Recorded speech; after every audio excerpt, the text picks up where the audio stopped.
Hello ladies and gentlemen and welcome back to day 4 of Forge of Champions. My name is Jake Hitbrain Matthews and we'll be bringing you all of the action here for day 4, round 2 of Forge of Champions. As everything will be getting decided, we'll be finding out who our next teams making it into the semi-finals are while I'm getting trolled off camera. You guys can head over to our Twitter at LVP UK and catch up on all of the action over there. Make sure you get in touch with us using that hashtag Forge of Champions. Now, if you missed any of the action, any of the games that have been going on so far here in Forge of Champions, make sure you head over to the YouTube channel LVP UK. You can catch up on all of our previous games and make sure you get up to date with everything that is going on in UK League of Legends. Now, before we dive into our first matchup of the day, let's have a little look at the bracket and how everything has been playing out so far here in the UK with our teams. So, as you can see, Darkspawn and Diabolus did go head-to-head. Enclave versus Phelan also went head-to-head, so our first semi-final will be Diabolus versus Phelan next week. But we are into the second round of this upper bracket where XL UK have to take on Hybrid Esports UK and M&M Gaming will be taking on Barrage. So these are going to be our first 2 games of the day. They're best of 3, so we'll bring up the schedule so you guys have a good idea of where everything is. So we'll be starting off today with XL UK versus Hybrid Esports UK, and then later on our second best of 3 will be M&M Gaming versus Barrage. So very excited to get going into this game, and to break down our first series of the day, we're going to pass it over to our 2 casters, Excoundrel and Chronicler. Thank you very much, Jake. Yes, indeed, we are going to be jumping into that first series of the day. It's going to be XL taking on Hybrid, and Hybrid made that surprise win. Ooh. I think potentially a surprise win, most people would call it. I think it's fair to say that anybody that came from the open bracket would likely be a surprise win, every one of our UKLC teams, but they look pretty good. And especially after the other open teams, they were able to get a first win, but everything subsequently turned out to be too big a challenge as the teams kind of adapted. Whereas with Hybrid, the way in which they won was really impressive to me as well. They're able to win a 3 versus 14 fight while simultaneously having a really good 1-3-1 split push going on. Yeah, I actually watched that live and I was thinking, how is Caitlyn still alive? How is Caitlyn still alive? How is Caitlyn 3v5ing the entire team? Yeah, it was really good. It was a very, very good fight, and obviously they won directly off that. But that wasn't against XL. No, that wasn't against XL. Now, look, admittedly, XL have not looked the best across the majority of the UKLC. XL have definitely kind of been up and down in terms of performances, because seeing an XL coming down from the LEC actually didn't have as much of an impact as you probably would have thought going up against some of the bigger boys in our league, but they still have the caliber of talent that you would expect to see at the top end of any of the national leagues. So this is going to be an ask for our Hybrid Esports boys. And we see already as the Fresh, Riven and Rise get taken to the table. And Blyce on the Vladimir was also a really big part as to why Hybrid Esports were able to get those wins yesterday. He played Vladimir all 3 games and had varying performance of it, but the way that he was able to find these late game engagements and team fights was really impressive to me. Always waiting for the right moment, and then as soon as they were stacked, flash in, get that Hemo Plague. And it's not taken off the table yet. And Hybrid did, of course, lose a game yesterday, but what I'm looking at is what XL was going to do. There's Jake now. I see. I'm really good at ignoring Jake's off-camera trolling, whereas Jake's just awful at ignoring my off-camera trolling. Yeah, I thought I did a considerable job there. So okay, we have a little game here at the UK Masters. Sorry, the EU.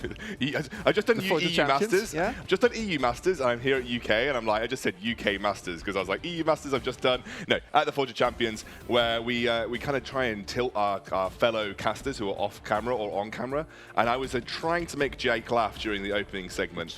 And it worked slightly. In fact, actually, it wasn't even me that made him laugh. Someone sneezed in the production office, and Jake just found it hilarious, and he just started laughing as soon as the show opened. I gotta be honest, you know, it actually was hilarious. Like, because it wasn't intended to be. That voice right there, I'm gonna just repeat what that sounded like.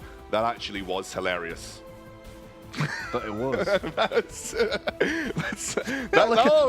it. And these are... These, I just want to take a moment. The most merry you can actually see our reflection. Can we go back to that camera? Go back to that camera point, Borch. We want to talk about how awesome you guys are. So you can see us in the reflection there. You can say that's Borch waving. He's our head of production. Look at those He's a nice guy. Jake's just drinking his yellow power juice, he calls it. It's the caster juice. And obviously, those are all the guys that make everything work behind the scenes here at the UKLC and Forge of Champions. So, you know, I just want to get some, like, I don't know, what's a relevant emote that you can spam in chat for our boys in the production? Recognize. Is that an no, emote? it's not an emote. PogChamp. PogChamp always works. Sure, PogChamp's fine. Right, draft.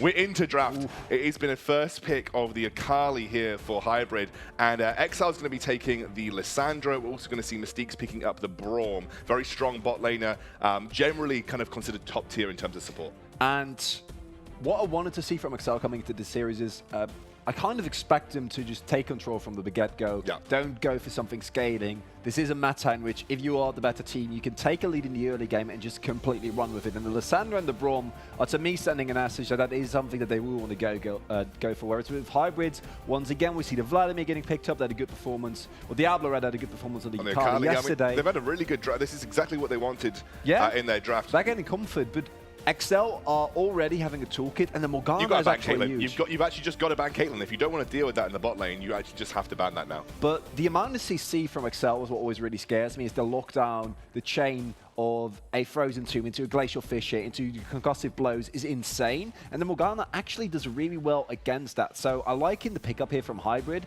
As you say, Caitlyn takeaway would be really good as we see the Kindred getting picked up, and I wanted just more early aggression would make me very happy if they pick up something like a Lucian here. If it's not getting banned away, that would be kind of in the same vein as well. So you don't need to ban the Caitlyn, right? Obviously, Caitlyn's a pretty bad ban in the grand scheme of things. But what I'm saying is that no one, even seemingly our top teams, and even in the European Masters, at the highest level of European competition, could people seemingly deal with Morgana and Caitlyn. Remember Neon on Caitlyn? Yeah, Neon on Caitlyn and Hiva on Morgana. Even in the finals, SK Gaming Prime struggled to deal with it. So for some reason, people just have an issue dealing with the Morgana Caitlyn lane. Now, the way that you generically deal with that lane is by sending a lot of pressure down to the bottom side of the map. You make it a 3v3, you take away their 2v2 potential. But that also means your solo laners are going to be starved of attention. So Caitlyn Morgana naturally draws resources down to the bot lane, which is why I'm worried if XL aren't feeling spicy enough that they might not be able to deal with it. And you know, Inex is... Well, actually, I've just realized Mystique's is playing. I literally just thought Kassim was playing, and I've now just realized Mystique's is playing. So Mystique's coming back. I actually think it's a positive thing for the XL bot lane. I think Mystique's and Nanax worked really well together.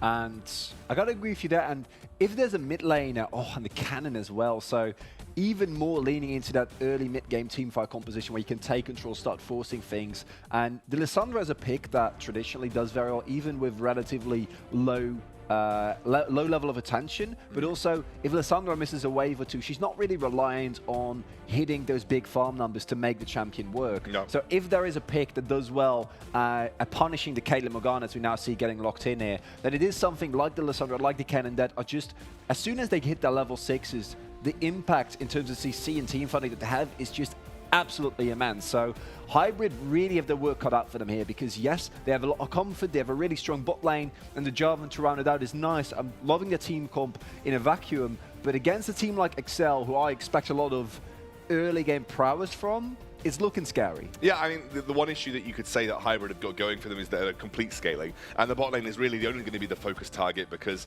you expect that Vladimir matchup to be fine with the Kennen. You expect, you know, Exile to be able to hold his own versus Diablo on a matchup that is okay for the Lissandra too.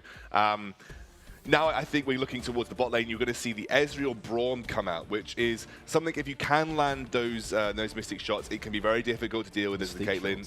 Yeah, Mystique shots. Good pun. Even though Mystique's is playing Braum. I know. It would have been better. It would have been better. Don't pay too much attention to it. I'm only joking. I'm doing like, you know, like British awkward humor, where I'm just like being like, haha, spam haha in the chat type thing. It was very funny. Do you see that? Do you see that meta joke right there? Yes. That was a meta joke. Yeah. Meta joke because you went, it's hilarious. I'm not going to explain myself because it's terrible. Right, let's carry on and talk about these compositions. Chronicler. This is exactly what I think Hybrid wanted coming into the draft. It looked like they had a clear idea. They got everything that they got versus Bulldog. But XL seemingly have got the responses that they wanted as well. Talk to me a little bit about these win conditions going into the game. I think that, like you said, it's the bot lane that needs to get out for Hybrid Esports. But Caitlyn, first item spike is really big. The Zeal was nice as well. But then afterwards, you kind of hit a lull. And I also think that that is where the composition of Excel really hits its stride. Because with Excel, they're looking to fight early in mid-game. So as soon as they start to get their ultimates, they have double teleports on their cannon and the Lissandra, so they can make these map rotations, they can make aggressive plays and force so much attention, because Kayla Morgana is always going to be pushing. That's just the nature of the lane, as you said. A single deep ward with a teleport and a roam from the teleport from the cannon, roam from the Lissandra, rotated into a dragon is something that you're going to be looking for as Excel, whereas if you're hybrid, you just take it slow, you don't try to force things, and always play mindful of that collapse potential that is there from Excel. And then wait for your Vladimir to scale up, wait for your Akali to get to a first item. And the Jarvan is a pick that can actually help you facilitate that if he's able to match Taxa, because if the Kindred gets ahead here, I think you're going to be in for a really rough time.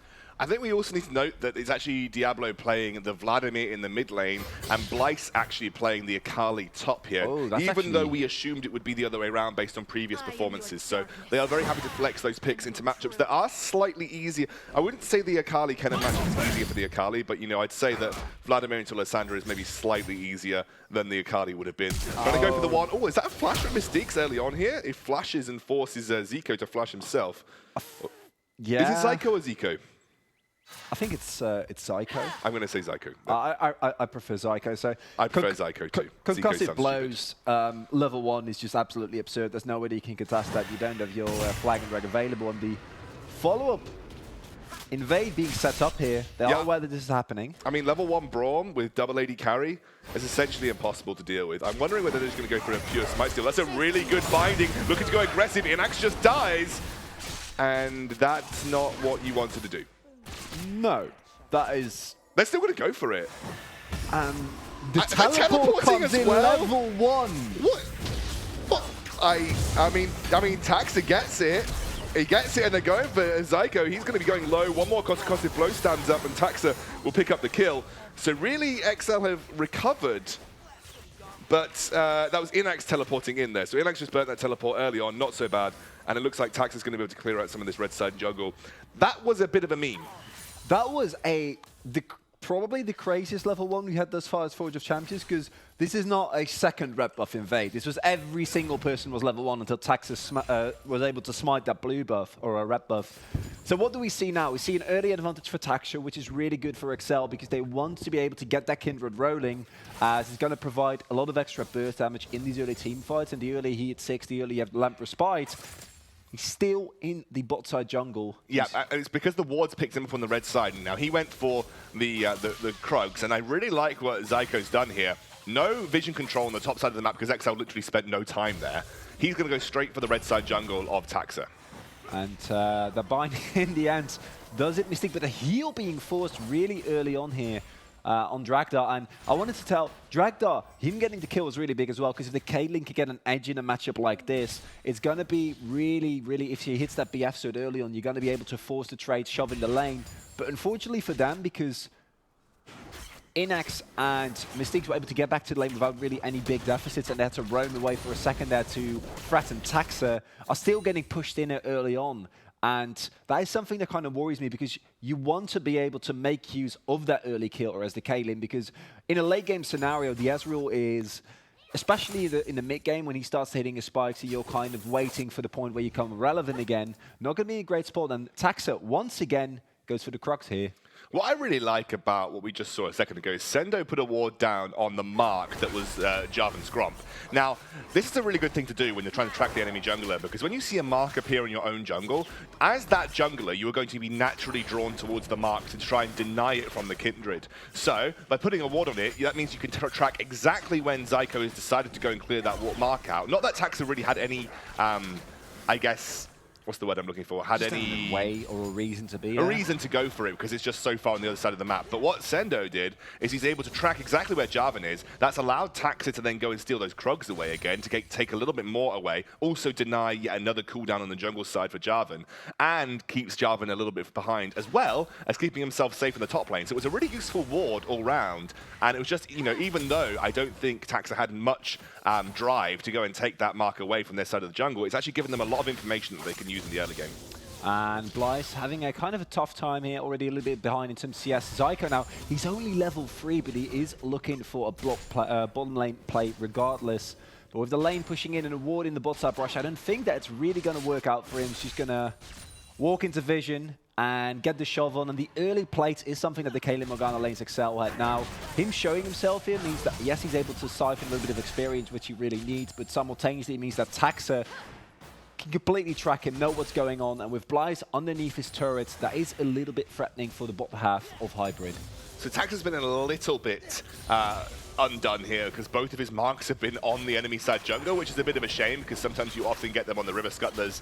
Sometimes they are a bit kinder and end up somewhere closer to you, but they've been on the opposite side of the map to him every time. So he's actually going to have to be waiting a little bit longer for those 4 stacks that you mentioned last time we had a Kindred game. Obviously, he's one of the most important breakpoints for Kindred in terms of those stacks. You get the extended range. And he's not going to get those early stacks being gifted over to him. And Zyko's going to be able to clear that out. And he is on 1 stack already. That's a good start, but it's not like a Kindred game that we've seen previously where the early snowball is so immense. And as you said, I like the switch up here, and I think that the Vladimir matchup into the Lissandra is one that, as we can see here, Vladimir can just move around relative impunity up until the point where he gets transfusion, and more points in his Tides of Blood is going to be able to actually push back against the Lissandra. There is still a lot of opportunity here for Axel, though, as we see now. I want to see him roam. I want to see the teleport, and I want to see these early objectives going the way of Axel as Blyce goes in deep here. Yeah, Blyce is going in very deep. Actually, the ultimate comes up from Exile, maybe looking to go for the killing blow as he jumps over. Exile's not committing, and Diablo jumps in with the ultimate. Taxa is so low, he uses the fruit to get himself back up to a healthy amount. And that will keep him safe. Now Sendo searching, has got that ward over on that Gromp where the mark is. I'm wondering whether they try and contest for this mark. I really think Sendo needs to be in this area, though, to support Taxa. Taxa doesn't have smite either, so Zyko could potentially just smite that away. But Zyko's level 4, and he doesn't have a top laner. You see Diablo rotating, but... Oh, Zyko has to flash away here. There's nothing he can do. But Sendo's now caught in an awkward position. Sendo, I think, just flashed in that instance too, and he's going to be forced away as Zyko is generating a bit more HP. Now Sendo very low, has already used that ultimate, and he actually is going to be Taxa jumping in for the kill. We'll have to try and dance away. No one there to support him as he dances over the wall. Blyce flashes over, double kill for Diablo. And that was just a little bit too aggressive from Excel. And I would have loved to see Excel join that fight earlier on, because now all of a sudden, we have a 2-0 Vladimir here for Hybrid, and those early to mid-game team fights that I was talking about earlier for Axel, they still have a lot of tools available to them, but going into a Vladimir that's already 2-0 this early on in the game, he's going to hit his item spikes early, he's going to get that Proto Belt, and then start hemo-plaguing your teams means that you have a lot less leeway to work with. What I also want to note is that because we've had all of this action on the top side and mid side of the map, look at Dragdar and the Heathen. They have just been pushing that bot lane in. They've already picked up their first play. The more time that you force the enemy jungler to spend away from bot lane when you're Caitlyn Morgana, the more time you're left in an isolated 2v2 that you excel in. And that is exactly what XL wanted to avoid, I think, in this circumstance. Because we also see that Hybrid is using that opportunity as Blyce goes for a trade on Sendo here. Goes in with the second charge. Do you want to go in? Oh, very close. I think he could have potentially tried to go for a stun on the tower, but he didn't quite have that locked in. Let's keep an eye on Taxa and Zyko here. Zyko actually going to match toe for toe, maybe going for the blast cone to get himself out there. Will do. But in the meantime, Taxa should be able to clean up his own red buff. Just in time. And as I was saying, the vision control for Hybrid in the bot side is so good, so they can also use the pushing power that they have without being too afraid of getting dove. As now the Proto Belt already finished here for Diablo. And Zyko, he's the only one on the Hybrid who's really been on the receiving end of a lot of pain, as he's still level 5 here while Taxa hit 6 way earlier on in that topside jungle skirmish. But the rest of his team is picking up the slack. There is no heal available as Inax jumps across all the flash to get the kill. Was not expecting that. Inax picks up a kill in the 2v2 that really just should not have happened. And just after teleporting back into lane as well, and underestimation of the damage that they were able to do from Hybrid there, the Heathen getting taken down, and that means that Inax, we talk about these big carries that you want to get ahead of Excel, and the Ezreal is really the big person here, because if he gets ahead, there's so much more lockdown, so much you see, so much upfront peel for him, that actually getting to him in the later game, later stage of the team fight is going to be incredibly hard. But Taxa once again gets greedy here, is able to take the big romp. But Or the Krug, but not the rest of it. Yeah, but in the meantime, XL have managed to pick up 2 tower plates on that bottom side of the map, which is more than you would ever expect to get into a Caitlyn Morgana lane in an isolated 2v2. And this is a really good start and a really good return here for the XL bot lane that was seemingly struggling. Looks like the back timings have been noted for Zyko and the rest of Hybrid, and they're going to use this opportunity to go for the Cloud Drake. XL are probably happy to just give this one away. After all, it is just a Cloud Drake. I hate saying, by the way, Chronicler, it's just a Cloud Drake, but it is probably one of the least valuable Drakes out there. Yeah, I think that if you have a composition, or if you have a team that has a playstyle that's really reliant on rotations, or a composition that really always wants to go for a 1-for-1, then I think that you're going to value it a little bit more, especially when you're able to stack them. But just in general, the raw combat stats that you get, or the objective threat of a Mountain Drake is just a little bit more love. This Blyce needs to be careful here. Oh, Blyce a little bit over-aggressive, jumps over the wall, should be able to get away with the ultimate. And he will dive into the Rift Herald pit. Akali's ultimate kind of broken, not going to lie. It's on a very low cooldown as well. The amount of ways that Akali is able to get out of ganks like this is simply incredible. Does not have the Gunblade yet, though. No Cutlass either. Just working with the boots now, picking those up early to make sure that you can dodge those nasty shurikens. What I really love about the way that Inax plays this lane, by the way, is that whenever the Heathen misses a binding, and if Mystics lands a Winter's Bite, he aggressively arcane shifts into a position to land a Mystic shot. Just over and over again, looking for the opportunity to just try and land damage when he knows that he can't be punished for it in return. It's really good stuff from Inax and shows you why he's valued very highly as a carry for XL.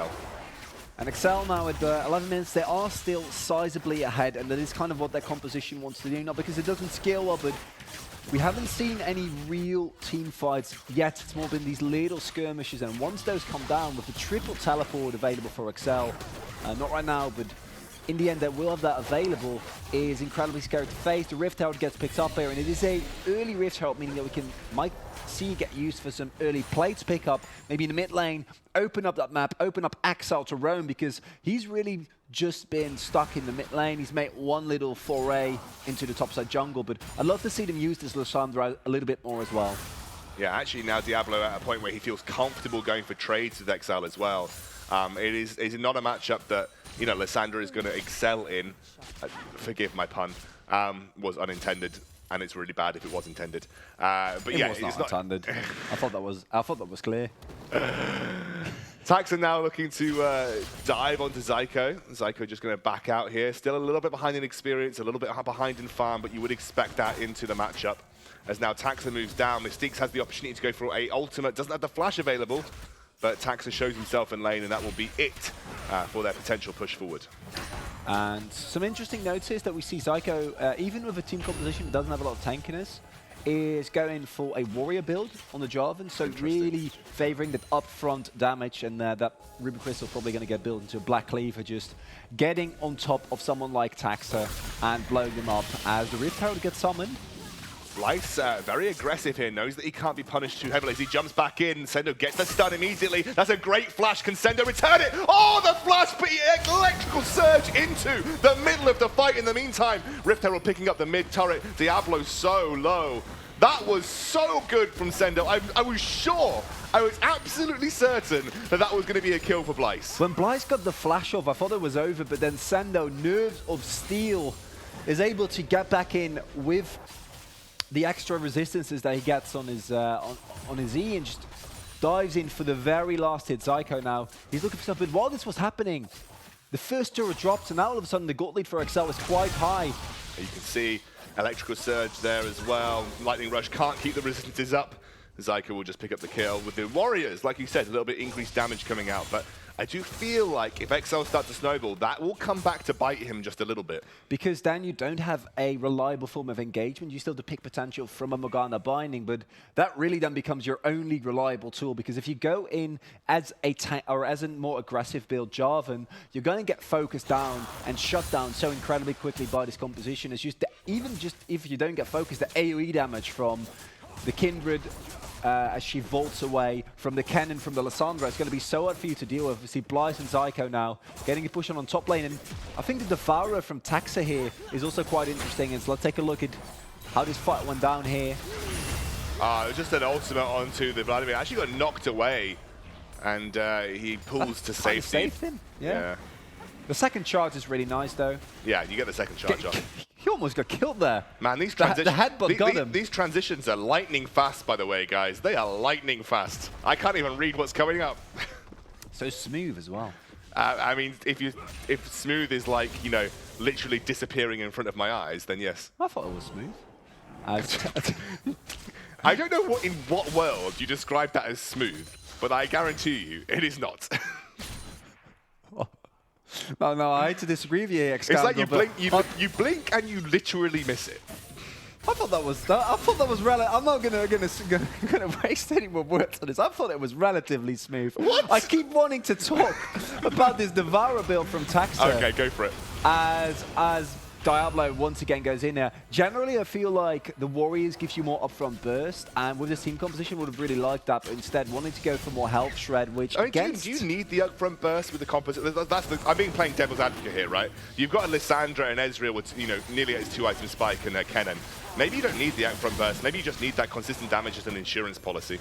Yeah, that's fair. And I think that's the trade-off that's been made there as well. Is Sando already has his Gunblade. He's going in aggressively onto the Akali. It should be an easy dragon secure for XL. In the meantime, XL in the middle of the fight. Sendu there backing up as that's a big trade of damage. But in the meantime, Taxa on the backline has to pop that. What? Okay, he's already popped the Lamb's Respite. Inax now trying to clean up. He's going to give up on Dragdar? Yeah. Oh no, Burdick Scoundrel is back, and I gotta say, the Lamb's Respite they used at the beginning of the team fight to make sure that they secure the Infernal Dragon, and that objective is secured for XL. But then the follow-up team fight, that overextension there from Taxa, and you didn't notice that he didn't have the Lamb's Respite. I think he didn't either, because that was so incredibly aggressive. I just assumed he would have Lamb's Respite if you're going that aggressive. I was so like, surely you've got Lamb's Respite. But he didn't, and in the end, it's still an Infernal Drake, and the kill-for-kill trades weren't too bad, but once again, Diablo on the Vladimir here picking up another kill. Yeah, that's the worry, right? And that is a big worry, because if he's able to get his Morales, if he's able to then get into the Rabadons, a single team fight ult of a Henoplague hitting multiple people is always going to remain a big threat. And now we see Taxa, he's also going for the Bladed Ruined Kings, as you said, really going for a build where he's able to pull out or to dish out consistent damage as opposed to the burst that the rest of his team will have available. Still no Gunblade for Blyce though, and that is a really big power spike that you're looking for on Akali. It's actually interesting that Blade of the Ruined King's pretty decent against Vladimir simply because of his passive. So it's actually not a bad item into someone like a Vladimir. Jarvan is naturally one of the tankiest champions in the game through his passive stats. So you actually find that the Blade of the Ruined Kings might work out pretty well. And I imagine, however, that's what Inax will be building towards too in terms of his next item. Diablo now the target for XL. XL looking to go aggressive here in the pool. He's going to have that ultimate available. Should be able to trade back, but actually the ultimate from Vladimir is going to turn things around as the teleport is going to ward away Tax's tower dive. But it's a teleport for nothing at the end of the day, and this might even now allow Sendo to push that bot lane in. And still no Gunblade for Blyce, because he just uses teleport to get to a top lane. But I don't think he's really going to threaten anyone there. The teleport comes in for Diablo. Diablo rotating down to that middle. But again, teleport really to keep his teammates safe rather than to be able to be proactive here. Exactly, and this liberal use of teleport against a team that now has a 2 teleport advantage over you might be a really big issue, as XL is now going to be able to set up a really relaxed 1-3-1 where you have the opportunity to easily know, as we see now already, Exile in the side lane. And why not? You know you have the teleport advantage. Both teleports from Hybrid are just being used. They need to kind of clump up now, which isn't really necessarily what their composition wants to do all the time, because the Vladimir is good in team fights, but the Akali isn't the greatest. Your Caitlyn is quite strong right now, and as she finishes her Zeal, she's going to be hitting a spike, but then she's going to fall off a little bit more until she gets more and more items. I just think at this point, like, you haven't hit the item breakpoints that you need as hybrid. So you really want your Vladimir to have 2 to 3 items, 3 items realistically before he starts to become a monster in those team fights. Caitlyn is more of like a 3-4 item AD carry in the late game. I just don't think you're at that point right now where Sendu gets targeted out here. He's going to be forced to electrical surge away. Actually uses the ultimate. I just think that's a waste, Sendu. And Blyce and Zyko pick up the kill. He doesn't use his flash though, recognizing as soon as you see Blyce there that that's going to be the end of it. I'm sorry, it's just so lightning quick. It's like 40 champions! like really quick. I'm on the lookout for it. I didn't even. Oh, no, there we go. Was smooth. That's slightly better. I'm not going to let you give them grief over that, as the Heaving gets taken down. Dragdar sure to follow as the concussive blows proc. Oh, there you go. Did you see it? I did. Okay, that's what we were getting beforehand. That's lightning quick. That's cannon quick. I told you, and you didn't believe me. I believe you now. You believe me now. Awkward teleport. That is not great. Yeah, Sendo unfortunately doesn't get his teleport onto that turret. I understand the sentiment of wanting to save your turret, but it's not really necessary in that even with the teleport, eventually you're going to have to give that up. And I think that your teleport offensively is such a stronger tool for XL here. Well, especially now Baron's on the cards for XL. You've now lost that opportunity to teleport to Baron. Don't know what the... As Kennen. As Kennen. One of the most impactful teleporters in the Baron pit in the game. So Sendo just doesn't have that opportunity now. And whether we now have to see XL take that bottom side of the map and Sendo be the one that pushes out top, because XL's the one with teleport. And with 20 minutes in this, let's not forget, there is still a sizable gold lead here for XL. They're able to pick up the Infernal Dragon. Perhaps the most important is we see Blyce just get tagged out by the Arcane Barrage. And they're going to be hitting some big item spikes soon as we see them set up the reset, pick up the next dragon, or at least contested. And this is where the composition for XL is absolutely so scary for me, because there are so many big impact teamfight ultimates. Now, I'd like to see that this time the Lamp Sprite, if you use it to secure the Drake, don't also dive in as the as the Kindred, because that was unfortunately the last time, or the last team fight, not the greatest moves. Mystique's looking for a Winter's Bite, but not finding any yet. And I want to see the pressure here. Look at the item spikes. We see the Blade of the Ruined King now finished. We see that Gunblade Ezreal, by the way. I just want to point that out. Not Blade of the Ruined King. He's going towards Gunblade Ezreal. Yeah. Maybe going to go Ludens as a fourth item for the insane hybrid burst damage. And I don't mind that too much. And with that, it makes even more sense that Taxa is going for a sustained AD DPS build. Oh, Inax is doing so much damage right now. One thing I do want to praise Hybrid for, by the way, Chronicler, and you mentioned it in the early game, their vision control, with the amount of control wards they've bought and the amount of resources they've spent in maintaining vision over XL, has been really strong, and has actually led to them having a lot of these kills that they've picked up. Looking like they're going for XL here as well. He has to try and get across the wall. Actually going to be forced to maybe ultimate on himself. He does get away. Can he ult on himself? Oh, the Lamb's Respite saves him. But it is a Lamb's Respite cooldown that is now down as well. Now Zyko the target. Mystique's not able to knock him up with that ultimate. But that was a nice piece of combination play from XL to make sure they keep their mid laner alive. There's a 5k gold lead, but like you said, Hybrid here really impressing me. Not performing worse against XL than some UKLC teams have done. And it's really the highest kind of praise that you can sing for a team that comes in from the Open tournament. But it's the plays like that where Taxa is just ready to save XL there that really show me how well organized You XL don't have is. Lamb's Respite, mate! What the bloody hell are you doing?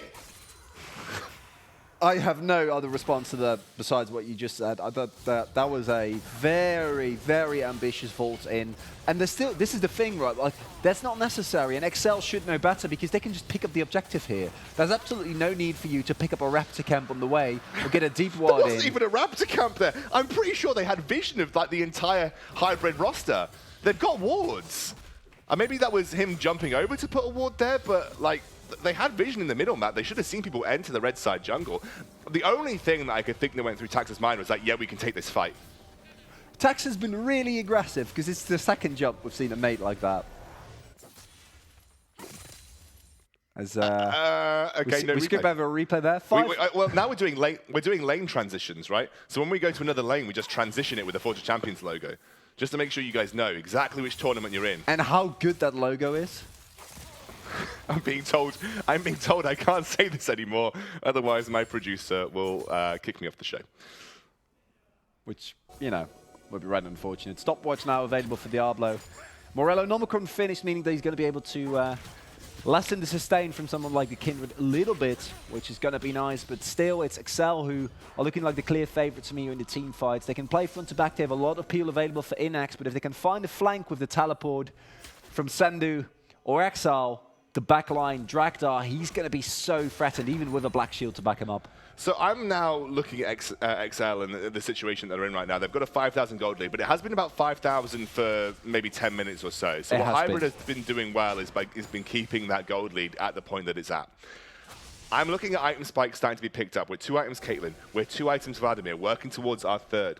You know, there is a situation in this game, yeah, and we've got a lot of items in the Akali built up too, 2 items there. There is a point in this game where XL are just going to get outscaled, like for the most part. I think with the hybrid Gunblade build from Inex, it's going to give them a lot more upfront burst damage than your traditional AD carry build. But there is a point in this game where they are just going to get strictly outscaled, especially with the Vladimir. I mean, Vladimir pretty much outscales everybody. So yeah, and 6-item Caitlyn combined with a Morgana. And if Zyko does his job and just make sure that he's able to keep people away with the Cataclysm and try to keep them off his backline, especially if we see a QSS. I would love an early QSS I'll pick up here from Dakdar, especially against Kennen, Lissandra, Braum, right? That's a buy that I'm never going to be dissatisfied with. And what XL do have right now is that, like you said, they have so much upfront burst. They still have the team fight potential. I think they can force more than they're currently doing. And I also feel like they need to. And not with Taxa jumping forward, with Exile or Sandu looking for a big engage, and this might be it. Sandu by himself now. That is a very, very squishy Zyko on this Jarvan. He's being focused down. That's the 2 flashes coming out as they go in aggressively. That should be picking up 2, and they do. And that will spell Baron, I think, for XL. And Blyce has a teleport available, and we do see that Diablo, he's looking for a play. And now I want to see XL, they can get through this Baron rather quickly with the Kindred, but they need to be careful not to stack up too much. The teleport is coming in there, and Dragdar's with them and try and contest this. This is a Hail Mary play, it feels like, coming out of big Vladimir ultimate, but he's instantaneously burnt. Blyce jumps into the middle. He's just going to die in a second too. His Lamb's Respite will make sure that Akali can't find that execute. The double kill onto the Caitlyn. Blyce picks up 1, but that will be all. XL should be able to finish up this Baron, but Baron really is doing the damage. They'll come away with the Baron. They lose only 1 member, and the rest of Hybrid have been cleaned up.